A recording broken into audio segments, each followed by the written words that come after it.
ವಿದ್ಯಾರ್ಥಿಗಳ ನಡುವೆ ಎರಡು ಗ್ರೂಪನ್ನು ಮಾಡಿ ಅದರಲ್ಲಿ ಆ ಗ್ರೂಪಿನಲ್ಲಿ ನಡುವೆ ಎರಡು ಗುಂಪಿನ ನಡುವೆ ಒಂದು ಕ್ರಿಕೆಟ್ ಪಂದ್ಯವನ್ನು ನಡೆಸಿ ಆಮೇಲೆ ಮತ್ತೆ ನಾವು ಮುಂದಕ್ಕೆ ಹೆಜ್ಜೆ ಇಡೋಣ ಅಂತೇಳಿ ನಾವು ಆಲೋಚನೆ ಮಾಡಿದ್ದೇವೆ.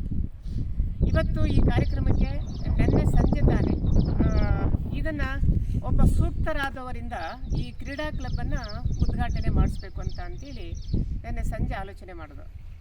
ಇದಕ್ಕೆ ಯಾರನ್ನು ನಾವು ಕರೆಯೋಣ ಅಂತ ಚಿಂತನೆ ಮಾಡಿದಾಗ ನಮ್ಮ ಮನಸ್ಸಿಗೆ ಕೂಡಲೇ ಹೊಳಿದದ್ದು ಎಲ್ಲ ಕುಟುಂಬಗಳಿಗೂ ಕೂಡ ಫ್ಯಾಮಿಲಿ ನೇಮ್ ಅಂತ ಬರ್ತದೆ.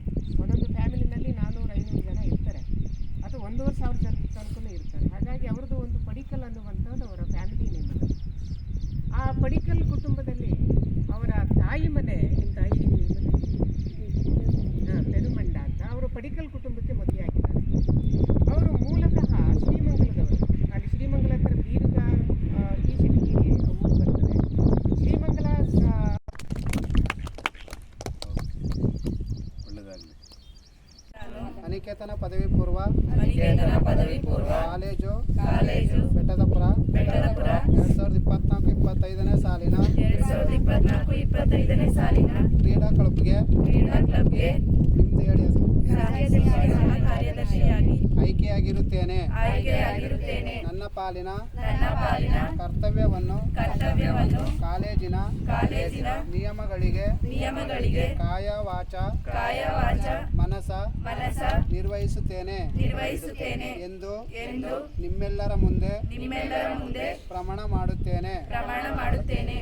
ಈ ಶುಭ ಸಂದರ್ಭದಲ್ಲಿ ತಿಳಿಯಪಡಿಸುತ್ತೇನೆ.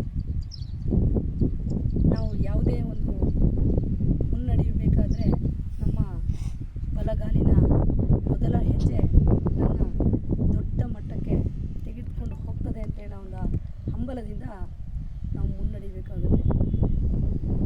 ನಿಮ್ಮ ಪಾಠ ಜೊತೆಗೆ ಕ್ರೀಡೆ ಎಷ್ಟು ಮುಖ್ಯನೋ ಅದೇ ರೀತಿಯಲ್ಲಿ ಪಾಠವೂ ಸಹ ಅಷ್ಟೇ ಮುಖ್ಯವಾಗಿರುತ್ತೆ. ನಿಮ್ಮ ಪಾಠವನ್ನು ಓದು ನಮ್ಮ ಮುಂದೆ ನಿಂತು ಅವರ ಅನುಭವನ ಹೇಳಿದರೆ ಅದು ನಮಗೆ ಸ್ಫೂರ್ತಿ ಅಂತ ನನಗೆ ಅನಿಸುತ್ತೆ. ಮತ್ತು ಜೊತೆಗೆ ನೀವು ಕೇಳಿರ್ಬೋದು ಈ ಹೆಸರನ್ನು PT ಉಷಾ ಮತ್ತು ಸುನಿಲ್ ಗವಾಸ್ಕರ್ ಅಂತ. ಸುನಿಲ್ ಗವಾಸ್ಕರು ಕ್ರಿಕೆಟಿನ ಒಂದು ದಂತಕತೆ ಈಗಲೂ ಬದುಕಿದ್ದಾರೆ, ಕಾಮೆಂಟ್ರಿ ಮಾಡ್ತಾರೆ ಕ್ರಿಕೆಟಲ್ಲಿ, ಅಂತಾರಾಷ್ಟ್ರೀಯ ಕ್ರಿಕೆಟ್ ಇದರಲ್ಲಿ. PT Usha very good athletician, is near our Kerala state, great women. ಇವರು ಭಾಳ ಬಡತನದಲ್ಲಿ ಬಂದಂಥವ್ರು ಯಾರು PT ಉಷಾ.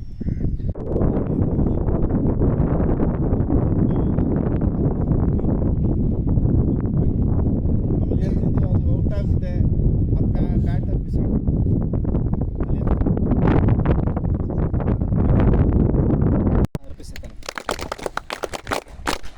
ಹಾಗೆ ಪ್ರತಿಯೊಬ್ಬ ವ್ಯಕ್ತಿಯ ಜೀವನದಲ್ಲೂ ಸೋಲೆ ಗೆಲುವಿನ ಸೋಪಾನ ಆಗಬೇಕು, ಸೋಲೆ ಗೆಲುವಿನ ಮೆಟ್ಟಿಲಾಗಬೇಕು ಅಂತಕ್ಕಂಥ ಹಿತನುಡಿಗಳನ್ನು ಆಡಿದಂತಹ ನಿವೃತ್ತ ಉಪನ್ಯಾಸಕರಾಗಿರ್ತಕ್ಕಂಥ ದೊಡ್ಡಣ್ಣ ಸರ್ ಅವರಿಗೂ ಸಹ ನಮ್ಮೆಲ್ಲರ ಪರವಾಗಿ ತುಂಬ ಹೃದಯದ ಅಭಿನಂದನೆಗಳನ್ನು ಸಲ್ಲಿಸ್ತಾ ಇದ್ದೀನಿ.